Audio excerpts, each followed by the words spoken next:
नमस्कार दोस्तों। आज फिर हम एनसीआर जोन में जो आगरा डिवीज़न में जेईटीआरडी का 25% कोटे के तहत जो 8 दिसंबर 2025 को एग्ज़ाम हुआ था उसका पार्ट 3 लेके आए हैं। पार्ट 1 और 2 में क्वेश्चन नंबर 1 से लेकर 70 तक के क्वेश्चनों के बारे में चर्चा की। अब क्वेश्चन नंबर 71 से आगे क्वेश्चनों के बारे में चर्चा करेंगे। तो शुरू करते हैं। Question number 71, the rated current of 25 kV side on of 21.6 MVA transformer shall be. ये क्वेश्चन भी 70 नंबर का क्वेश्चन यही क्वेश्चन था कि 21.6 MVA ट्रांसफार्मर के 25 kV साइड का रेटेड करंट कितना हुआ, तो वो मैंने निकाल के बताया था कि कितना आया था कि रेटेड करंट बराबर होता है पावर अपॉन √3 वोल्टेज। तो पावर कितनी है इसमें 21.6 √3 इंटू वोल्टेज थी 132 kV। ये MV था, उसमें kV में चेंज कर लेंगे, 1000 गुणा करके कैलकुलेशन करेंगे तो 94.5 एम्पियर आएगा। कितना आएगा 94.5 एम्पियर, जो कि इसमें ऑप्शन नहीं है। Next question, question number 72, what is the formula of PF power factor का सूत्र क्या है। तो जो पावर फैक्टर होती है PF पावर फैक्टर को हम cos फाई से भी डिनोट करते हैं, लिखते हैं। तो पावर फैक्टर बराबर होता है KW, क्या होता है KW अपॉन KVA। क्या होता है KW अपॉन KVA, मतलब कि real power upon apparent power, ये किसका cos फाई या पावर फैक्टर का सूत्र होता है। तो इसका होगा ऑप्शन नंबर 72 का कितना होगा, option number B KW upon KVA। Next question number 73, in the following which show of PF, निम्नलिखित में PF कौन दिखाता है। तो मैंने बताया था पावर फैक्टर किससे निरूपित करते हैं, कॉस से निरूपित करते हैं। किससे करते हैं, कॉस। पावर फैक्टर क्या होता है cos फाई, इससे निरूपित करते हैं। Option number C. Next question number 74, at what setting the OVR is set in capacitor bank. Capacitor bank में OVR किस सेटिंग में होता है। तो ओवर वोल्टेज रिले जो होती है कैपेसिटर में वो किस उस पर होती है, तो ये होती है 29 kV पे। ऑप्शन नंबर सी।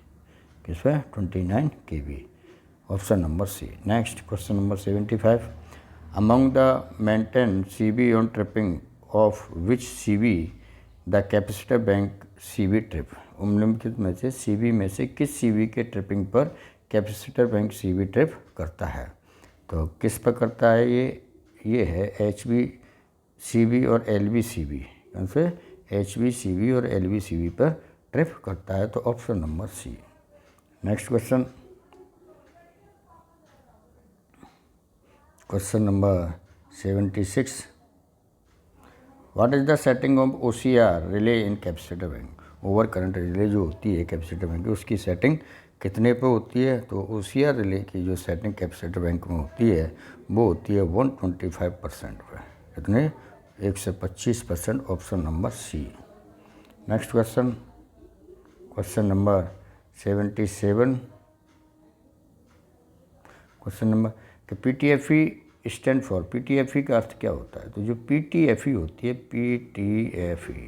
PTFE को बोलते हैं पॉली टेट्राफ्लोरोएथिलीन। कौन सी, पॉली टेट्राफ्लोरोएथिलीन, ये होती है PTFE। Option number D, poly tetrafluoroethylene. Next question number 78, the arrangement of overlap type turnout will be. Overlap type turnout जो होता है उसकी व्यवस्था होगी किसमें, एक स्पैन में, 2 स्पैन में, 3 स्पैन में या फिर 4 स्पैन में। तो जो ओवरलैप टाइप टर्नआउट जो बनाया जाता है उसकी वो कितने स्पैन में बनाया जाता है, 2 स्पैन में। Option number B. कितने स्पैन में, 2 स्पैन में, तो option number B. Next question number 79, the argument of knuckle type turnout will be, knuckle type जो टर्नआउट होता है वो कितने स्पान में बनाया जाता है? तो नकल टाइप जो टर्नआउट होता है वो एक स्पान में बनाया जाता है। किसमें? एक स्पान में बनाया जाता है। Option number A. तो जो टर्नआउट होते हैं overlap type turnout, knuckle type turnout. Next question number 80, the length of C jumper, C jumper की लंबाई कितनी होती है? तो सी जंपर जो लगा होता है उसकी लंबाई कितनी होती है? वो होती है 1.6 मीटर। ऑप्शन नंबर सी। कितनी होती है? Option number C 1.6। अब सी जंपर, एफ जंपर और जी जंपर, ये मैंने पहले भी बताया था कि सी जंपर की लंबाई 1.6 मीटर, एफ जंपर भी 1.6 मीटर और जी जंपर होता है 4 मीटर। ये सी जंपर होता है 50 स्क्वायर mm का और एफ जंपर भी 50 स्क्वायर mm का। जी जंपर पहले 105 का आता था, अब 160 स्क्वायर mm का आता है।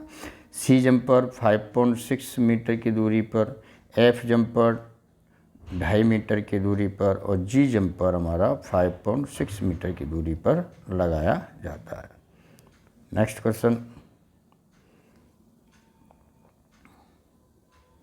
क्वेश्चन नंबर 81 कि cross section of C jumper, C jumper का क्रॉस सेक्शन कितना होता है? तो अभी मैंने बताया था कि सी जंपर का कितना होता है 50 स्क्वायर mm। कितना होता है? सी का कितना होता है 50, जी का कितना होता है कि पहले होता था 105, अब है 160 और एफ का भी कितना होता है 50 square mm। Next question number 82, the length of F jumper, F jumper की लंबाई कितनी होती है? तो एफ जंपर की लंबाई मैंने बताई 1.5, जैसे 1.5 मीटर दिया है वैसे 1.6 मीटर होती है। तो option number A. Next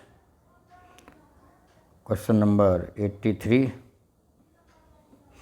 in 10 kV/80 what is the range of fuse provide on secondary line, 10 kVA में सेकेंड साइड पर फ्यूज की रेटिंग क्या होगी? तो जो 10 kV/80 होता है उसके सेकेंडरी साइड में कितने एम्पीयर का फ्यूज लगाया जाता है? 32 एम्पीयर का। कितने एम्पीयर का? 32। Next 84, how ammeter is connect in circuit, ammeter को परपथ में किस प्रकार जोड़ा जाता है? तो जो अमीटर होता है उसको श्रृंखला सीरीज में जोड़ते हैं। किस में जोड़ते हैं? सीरीज में। अमीटर को सीरीज में और वोल्ट मीटर को हम किस में जोड़ते हैं? पैरेलल में। किस में जोड़ते हैं? पैरेलल में। तो इसमें क्या आएगा? अमीटर को किस में जोड़ेंगे? सीरीज में। Option number B.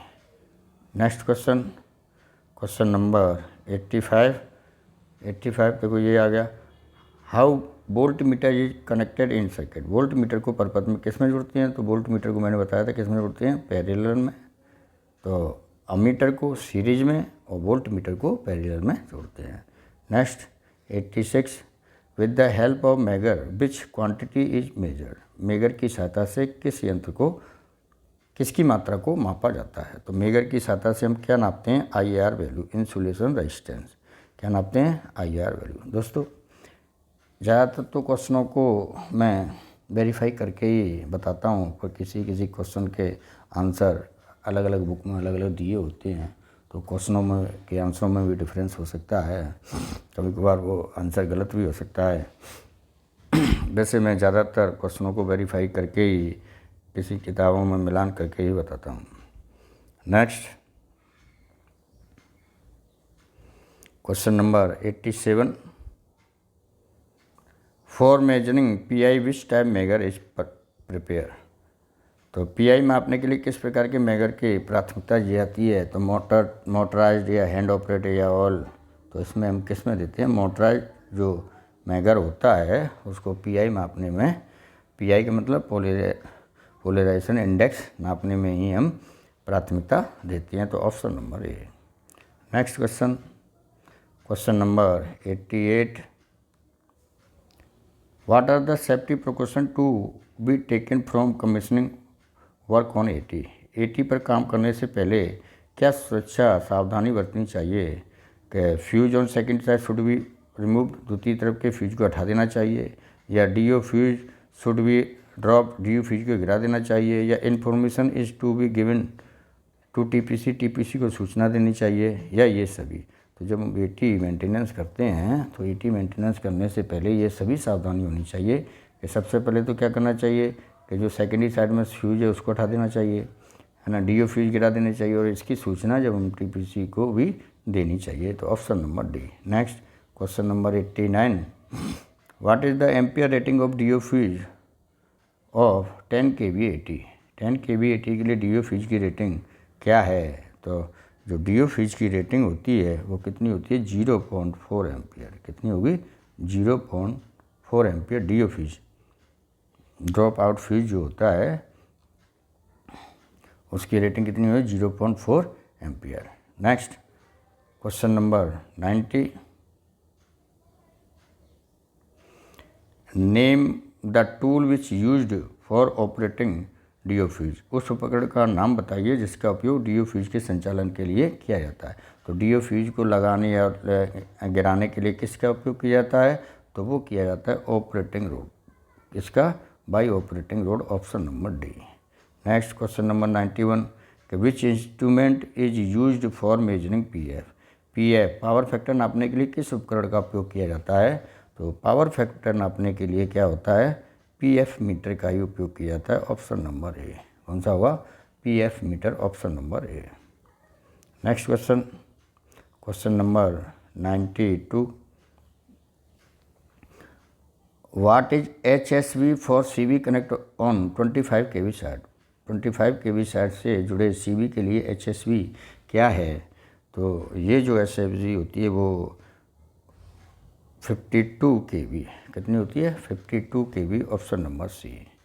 Next question number 93, कि cable length of discharge rod. Discharge rod के केबल की लंबाई कितनी होती है? तो जो डिस्चार्ज रॉड होती है उसकी केबल की लंबाई कितनी? 11 से 15 मीटर के बीच में होती है। तो ऑप्शन नंबर ए। कितनी होगी? Option number A. Next question, question number 94, minimum cross section area of discharge rod cable. Discharge rod cable का न्यूनतम क्रॉस सेक्शन क्षेत्रफल कितना होता है? तो जो डिस्चार्ज रॉड होती है उसकी केबल जो 40 स्क्वायर mm कितने की होती है? 40 स्क्वायर mm की होती है, ऑप्शन नंबर ए। कितना? Option number A. Next question number 95, number of stand in discharge rod. Discharge rod में कुल कितने स्टैंड होते हैं? तो डिस्चार्ज रॉड में होते हैं 348, 348। कितने होते हैं? 348। Next question number 96, the watchy section which is isolate by operation of BM। Watchy विभाग जो BM के संचालन से अलग है वो कौन सा होता है? वो होता है सब सेक्टर। कौन सा होता है? सब सेक्टर। अब देखो अलग अलग सेक्टर होते हैं। एक तो होता है सेक्टर, क्या होता है? सेक्टर। एक होता है सब सेक्टर, सब सेक्टर। और एक होता है एलिमेंट्री सेक्शन। तो सेक्टर, सब सेक्टर और एलिमेंट्री सेक्शन। सेक्टर किसको कहते हैं? कि सेक्टर होता है कि TSS से लेके SP तक की दूरी, या फिर FP से दूरी FP से SP तक की दूरी, ये कहलाता है हमारा सेक्टर। क्या कहलाता है? सेक्टर। और सब सेक्टर क्या होता है कि TSS से SSP ले, या फिर हम SSP से SP या SSP हो, या फिर FP से SSP हो। तो ये कहलाता है हमारा सब सेक्टर। और एलिमेंट्री सेक्शन क्या होता है? एलिमेंट्री सेक्शन वो होता है जिसके सप्लाई को हम मैनुअली आइसोलेटर से काट सकते हैं। या फिर इसको ऐसे भी कह सकते हैं कि सेक्टर के वह भाग जिसकी सप्लाई हम CV से नियंत्रित करते हैं। किससे करते हैं? CV से, वो सेक्टर कहलाता है। और सब सेक्टर कि बीएम से किससे करते हैं, बीएम से संचालन करें। OHE section which isolate by operator of BM, तो वो सब सेक्टर कहलाता है। और यही ऑपरेशन ऑफ सीवी होता है तो वो सेक्टर कहलाता है। और एलिमेंट्री सेक्शन में क्या है, मैनुअली आइसोलेटर से ही हम करते हैं। तो समझ में आया। सेक्टर एसपी एसएसपी टीएसएस से एसपी की दूरी, या एफपी से एसएसपी की दूरी, या फिर सेक्टर को ये कह सकते हैं कि OHE का ऐसा सेक्शन जिसमें OHE का संचालन हम किसके द्वारा करें, सीवी के द्वारा उसे ऑपरेट करें, वो सेक्टर कहलाएगा। और सब सेक्टर क्या होता है कि टीएसएस से एसएसपी, या एसएसपी से एसएसपी, या फिर एसएसपी से एसपी, या फिर एफपी से एसएसपी, मतलब एक एसएसपी आना चाहिए तो वो होगा सब सेक्टर। या फिर हम इसे ऐसा कहते हैं OHE के सेक्शन जिसे हम बीएम के द्वारा आइसोलेट करें वो सब सेक्टर कहलाएगा। और एलिमेंट्री सेक्शन क्या होता है कि एलिमेंट्री सेक्शन वह OHE का सेक्शन होता है जिसकी सप्लाई हम आइसोलेटर के द्वारा आइसोलेट करते हैं। Next question number 97। Question number 97, the maximum distance between to discharge road, दो डिस्चार्ज रोडों के बीच की अधिकतम दूरी कितनी होती है। तो दो डिस्चार्ज रोडों के बीच की दूरी कितनी होती है, 1000 मीटर। 1000 मीटर से ज़्यादा दो डिस्चार्ज रोडों की दूरी नहीं होना चाहिए। जैसे 1 किलोमीटर के बीच में कोई एक पार्टी काम कर रही है तो एक डिस्चार्ज रोड यहाँ लगा दो, एक डिस्चार्ज रोड यहाँ लगा दो। यदि कोई बीच में कोई दूसरी पार्टी काम कर रही हो तो इसको भी अलग से एक डिस्चार्ज रोड लगानी होगी। और 1 किलोमीटर से ज़्यादा होगा तो फिर दो पार्टियां काम कर रही हैं तो उनको अलग अलग डिस्चार्ज रोड ही लगानी पड़ेगी। Next question, question number 98, if discharge rod is connected to rail it must be connected. यदि डिस्चार्ज रोड रेल से जुड़ा है तो उसे जोड़ा जाना चाहिए। रेल से यदि डिस्चार्ज रोड को जोड़ते हैं तो पॉजिटिव रेल से जोड़ रहे हैं, या नेगेटिव रेल से, या कोई रेल से नहीं, या इनमें से किसी से भी नहीं। तो जो डिस्चार्ज रोड की एक क्लैंप को जब हम रेल से जोड़ते हैं तो कौन सी रेल से जोड़ते हैं, नेगेटिव रेल से, क्योंकि हमारी रेल जो होती है वो कौन सी होती है, नेगेटिव रेल ही होती है। तो 98 का बी, पॉजिटिव रेल सिग्नल वालों की होती है और नेगेटिव रेल अपनी होती है। नेक्स्ट क्वेश्चन, क्वेश्चन नंबर 99, कि field staff should exchange private number while cancelling PTW with TPC। Field staff द्वारा TPC के साथ PTW रद्द करते समय निजी नंबर का आदान प्रदान करना चाहिए।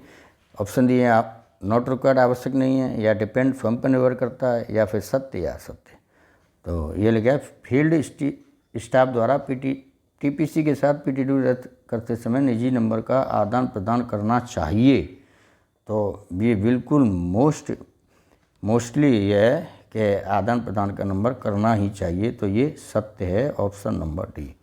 कौन सा होगा, ऑप्शन नंबर डी। इसमें बी दिया है कि स्वयं पर निर्भर करता है, ऐसा कुछ नहीं है, स्वयं पर कोई निर्भर नहीं करता। यदि हम TPC से PTW ले रहे हैं तो हमें उनसे निजी नंबर का अपने जो प्राइवेट बुक दी होती है उसमें से नंबरों का आदान प्रदान करना ही है। Next question number 100, intermediate discharge rod should be provide if the distance between two working party exceed. यदि दो वर्किंग पार्टी के बीच की दूरी अधिक है तो मध्यवर्ती डिस्चार्ज रोड प्रदान करनी चाहिए। अब 90 मीटर, 1000 मीटर, 110 मीटर, या नन ऑफ दी। या दो वर्किंग पार्टी हैं, पता नहीं कितनी दूरी पर कार्य कर रही हैं, तो उनके बीच में डिस्चार्ज रोड लगानी नहीं चाहिए। तो इसका कोई वो नहीं है, बीच में लगाने का कोई तात्पर्य नहीं है। उनको अलग अलग अपनी दोनों तरफ डिस्चार्ज रोड लगा के ही कार्य करना चाहिए। तो ऑप्शन नंबर डी। यदि इसमें कोई लेंथ दी होती कि 1000 मीटर के बीच में काम कर रहे हैं, या 100 मीटर के दूर में काम कर रहे हैं, या फिर कहीं कितनी दूरी पर, तो बात अलग थी। पर यहाँ कोई डिस्टेंस नहीं है, तो हर काम करने वाली पार्टी को अलग अलग जहाँ काम कर रहे हैं उसके दोनों ओर दो डिस्चार्ज रोड लगानी चाहिए। नेक्स्ट क्वेश्चन नंबर 101, राजभाषा अधिनियम 1963 कब पारित हुआ। तो राजभाषा जो अधिनियम था वो 10 मई 1963 को पारित हुआ था। Option number A. कौन सा, option number A. Next question, question number 102, राजभाषा अधिनियम 1963 में कुल कितनी धाराएं हैं। तो राजभाषा 1963 में कुल कितनी धाराएं हैं? तो वो धाराएं हैं 9, ऑप्शन नंबर सी। कितनी धाराएं हैं? 9, option number C. Next question number 103 कि भारतीय संघ की राजभाषा क्या है? तो भारतीय संघ की राजभाषा कौन सी है? Hindi, option number A. कौन सी है? Hindi, option number A. Next question number 104 Arunachal Pradesh की राजभाषा क्या है? तो जो अरुणाचल प्रदेश है उसकी राजभाषा कौन सी है? अंग्रेजी है, ऑप्शन नंबर डी। कौन सी है? अंग्रेजी, option number D. Next question number 105 कि कौन सी भाषा भारत सरकार की राजभाषा है? तो कौन सी भाषा है? Hindi, option number A. कौन सी भाषा भारत सरकार की राजभाषा है? हिंदी। नेक्स्ट क्वेश्चन नंबर 106 कि आरंभिक तौर पर संविधान की 8वीं अनुसूची में कितनी भाषाएं शामिल थीं? तो कितनी भाषाएं शामिल थीं? तो वे थीं 14, ऑप्शन नंबर डी। पहले कितनी भाषा शामिल थी? 14, अब कितनी भाषाएं? 22। नेक्स्ट क्वेश्चन नंबर 107 कि संसदीय राजभाषा समिति का गठन कब हुआ था? संसदीय राजभाषा समिति का गठन जनवरी 1976 में हुआ था। नेक्स्ट क्वेश्चन नंबर 108 निम्नलिखित दस्तावेजों में से कौन से दस्तावेज द्विभाषी रूप में जारी किए जाना अनिवार्य है? तो सामानादेश, संकल्प, संविदा या सभी? तो ये सभी दस्तावेज द्विभाषी अंग्रेजी और हिंदी में जारी करना अनिवार्य है, तो option number D. Next question number 109 संसदीय राजभाषा समिति के अध्यक्ष कौन होते हैं? तो संसदीय राजभाषा समिति के अध्यक्ष कौन होते हैं? केंद्रीय गृह मंत्री। संसदीय राजभाषा समिति और केंद्रीय के होते तो कौन से होते? वो प्रधानमंत्री होते हैं। ये संसदीय राजभाषा के हैं तो कौन होंगे? केंद्रीय गृह मंत्री। नेक्स्ट क्वेश्चन नंबर 110 कि रेल मंत्रालय के कार्यालयों का निरीक्षण संसदीय राजभाषा समिति की कौन सी उप समिति द्वारा किया जाता है? तो वो कौन सी द्वारा था? दूसरी उप समिति के द्वारा किया जाता है। तो दोस्तों आज हमने आगरा डिवीज़न में जो 12 दिसंबर 2025 को जो एग्ज़ाम हुआ था उसके पार्ट 3 के सभी क्वेश्चनों के बारे में चर्चा की। दोस्तों आपके कमेंट आने स्टार्ट हो गए हैं और कमेंट में आप मेरे को ये बताते हो कि सर इसका ये क्वेश्चन गलत है, इस क्वेश्चन का ये आंसर सही है या ये आंसर गलत है। मेरे को आप इसी प्रकार कमेंट करते रहिए जिससे मेरे को भी पता पड़े कि आप लोग इंटरेस्ट ले रहे हैं। यदि ये वीडियो पसंद आया हो तो मेरे चैनल को लाइक, सब्सक्राइब और शेयर करें।